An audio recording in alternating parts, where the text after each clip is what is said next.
گول گھماتے ہیں بندے کو، اور آپس میں آج کل بھائی بھائی بھی بنے ہوئے ہیں. خیر اللہ کرے، میری کوشش بھی یہی ہے کہ میں سب کو ان کو ایک پلیٹ فارم پہ لانے کی کوشش کرتا ہوں تاکہ یہ فرقے بازی ختم ہو. میری جد و جہد کا مقصد بھی یہی ہے. اب اللہ بہتر جانتا ہے کہ یہ کس حد تک کامیاب ہوگی. تو بات یہ ہے کہ جب دو گروپوں میں مسلمان بٹ گئے تو پھر نبی کی تعلیمات کو آگے لے جانے کے بجائے یہ آپس کی لڑائیوں میں لگ گئے، اور ایک سنی فرقہ بن گیا اہل سنت فرقہ. اہل سنت فرقہ ہے لیکن یہ اپنے آپ کو فرقہ نہیں مانتے. ان کی بے وقوفی کی علامت آپ ذرا دیکھیں کہ سنی اس کو کہتے ہیں جو سنتوں پر عمل کرے، اور شیعہ اس کو کہتے ہیں جو اپنے اماموں کی اور اپنے جو مذہب ہے اس کی باتوں پر عمل کرے. اپنی ان کی حدیثیں کی کتابیں بھی الگ ہیں. سنیوں کی کتابیں بالکل الگ ہیں اور شیعوں کی کتابیں بالکل الگ ہیں. تو جو اپنی کتابوں پر عمل کرے وہ اسی فرقے کا کہلائے گا. یہ تو کامن سینس ہے نا، اس میں تو کوئی دو رائے ہے نہیں.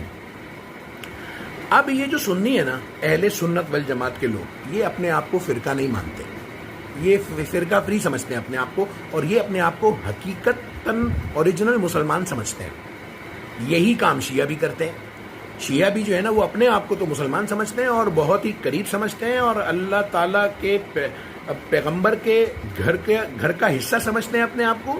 اور ان کے ذہنوں میں یہ بٹھایا گیا ہے کہ آپ کو تو بخشش ہے، آپ کی تو کوئی مسئلہ ہی نہیں ہے، آپ لوگوں کے لیے تو کوئی پرابلم ہی نہیں ہے، بخشش ہے آپ لوگوں کی. تو آپ کو تو جیسے ہی مرنے کے بعد ان کی شفاعت ہوگی، حضرت علی آپ کو مل جائیں گے، امام حسن حسین، اور نبی کریم صلی اللہ علیہ وسلم آپ کو بچا لیں گے. یہ ان کو سکھایا پڑھایا جاتا ہے، بچپن سے ان کے دماغوں کے اندر بٹھایا جاتا ہے.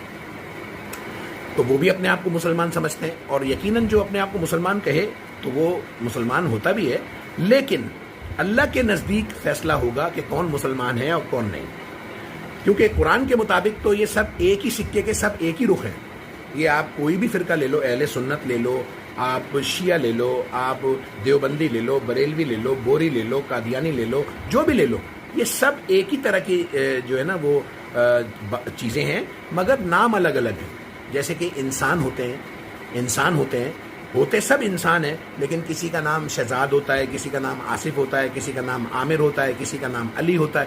اسی طرح سے اللہ کے نزدیک یہ جتنے بھی فرقے ہیں سب برابر ہیں.